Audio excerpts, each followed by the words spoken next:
বন্ধুরা, অঞ্জনা রান্নাঘরে সবাইকে স্বাগত। আজকে আমি রান্না করব আমশোল। তা এই যে শোল মাছ আমি কেটে নেব, দুটো শোল মাছ, খুব বড় বড় না, মিডিয়াম সাইজের। তা আমশোলটা আমি আলু দিয়ে করব। তো মাছগুলো এখন কেটে নেই। মাছগুলোকে কেটে ধুয়ে নিয়েছি, আর এখানে আলু কেটে নিয়েছি। এখন হলুদ দিয়ে মাছটাকে মাখিয়ে নেব।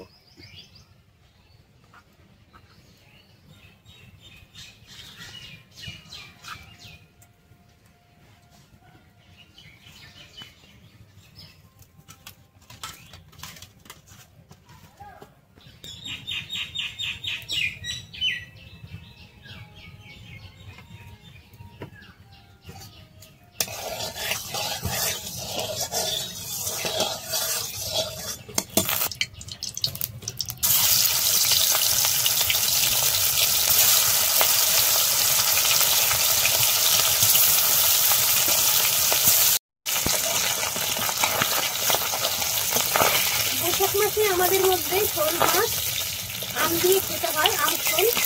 তাই এই মাছ তো করা শেষ হয়ে গেল, দুদিন আছে। তাই ভাবলাম যে আজকে আমশোলটা করি। আর এই গরমের মধ্যে আমশোল খেতে কিন্তু খুব ভালো লাগে। টক টক মাছগুলো ভাজা হয়ে গেছে, তুলে নেব।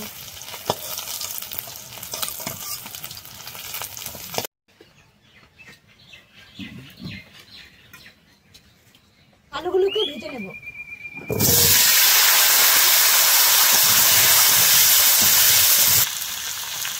সামান্য নুন আর হলুদ দিয়ে দেবো।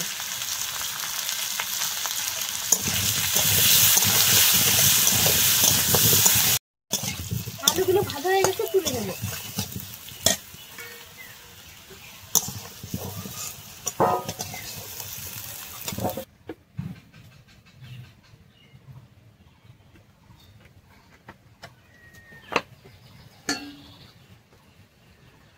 ফোড়নে দিয়ে দেবো গোটা জিরে,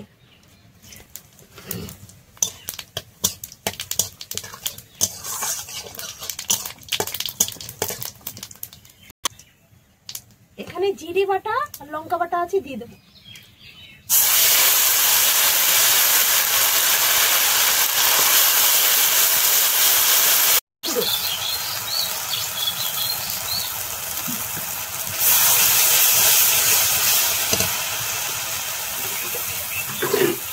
সামান্য একটু জল দিয়ে দেবো।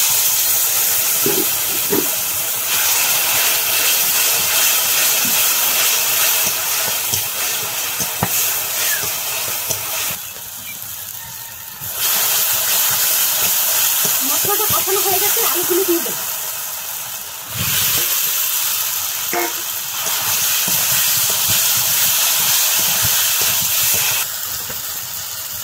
দিয়ে দেবো স্বাদ মতো নুন।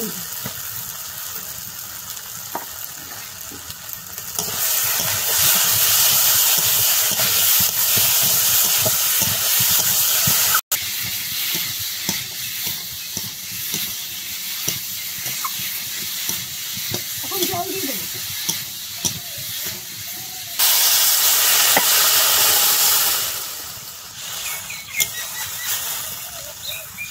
আমশোলটা আম দিয়েও শুরু করা যায়, আলু ছাড়া। তা আমাদের বাড়িতে আলু দিয়েই সবাই ভালোবাসে বলে আমি আলুটা দিচ্ছি। আর তোমরা যদি মনে করো আলুটা দেবো না, শুধু আম দিয়ে করতে পারো।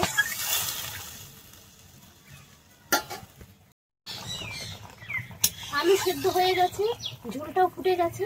এখন আমি মাছগুলোকে দিয়ে দেবো।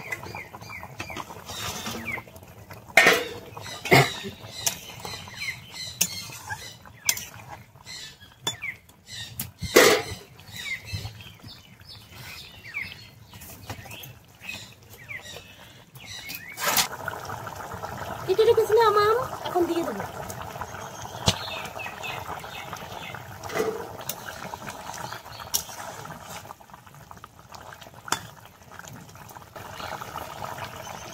সামান্য একটু চিনি দিয়ে দেবো। টকটকের মধ্যে একটু চিনি দিলে ভালো লাগে। আর তরকারিটা হয়ে গেছে, নামিয়ে নেব। আর আমশোল তো তোমরা শুধু আম দিয়ে রান্না করে খেয়ে থাকো, একবার আলু দিয়ে এরকম করে আমশোল খেয়ে দেখো, খুব ভালো লাগবে। লাগলে কমেন্ট করে জানাবে। আর আমার এই ভিডিওটা যদি ভালো লেগে থাকে লাইক কমেন্ট শেয়ার করে দিও, আর সাবস্ক্রাইব করতে ভুলো না। তরকারিটা হয়ে গেছে, এখন নামিয়ে নেব।